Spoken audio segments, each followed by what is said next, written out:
I'm Daryl from Jackson Fishing Team, and I'm going through my fly inventory to see what I need to probably tie in it going forward for this year. And on that part, and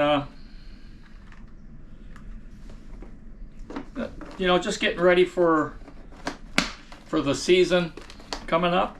We really don't have a downtime here in Charleston, South Carolina. We can fish year round, but you know, today it's pretty cold. We just got done having that snowstorm and all that. So you know, what do you do during these downtimes, whether you live in the south where you can fish year round, or in the north where you're maybe restricted to hard water to fish up there.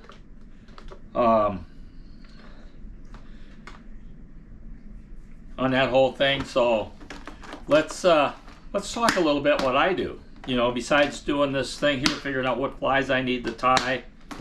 You know, the other things I do is, even though it might be cold outside, I'll go out there and I'll practice my fly casting, whether I'm standing or sitting when I'm on the kayak, or if I'm wade fishing. You know, you got to be casting all the time. Fly casting is something that you got to practice, no matter how good you are or how bad you are. You should be out there practicing fly casting, not just going out fishing with that method. So you know, that's what I do sometimes.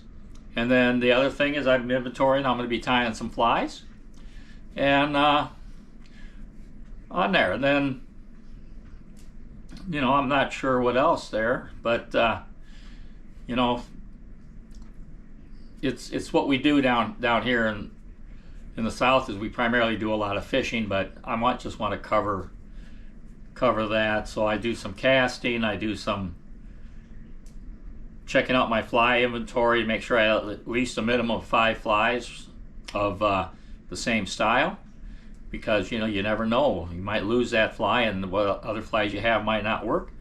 And then maybe eventually here, you know, I'll get into where I'm going to maintain or clean my fly lines and stuff like that. But that probably will be down the road a little bit when I start getting ready, let's say, to go do some wade fishing in there, or maybe some bass fishing or something like that. I got to clean my fly lines and things like that. But we'll cover all that a little bit later. But what do you do during your downtime when you're not out there fishing, or the weather's too cold, things like that? You know, are you tying flies? Do you keep an inventory of what flies you have tied and what you got to replenish? Do you go out and practice the fly casting? Anyway, something to think about. It's what I do. I really work hard at it, and we will see you on the water. All right, bye.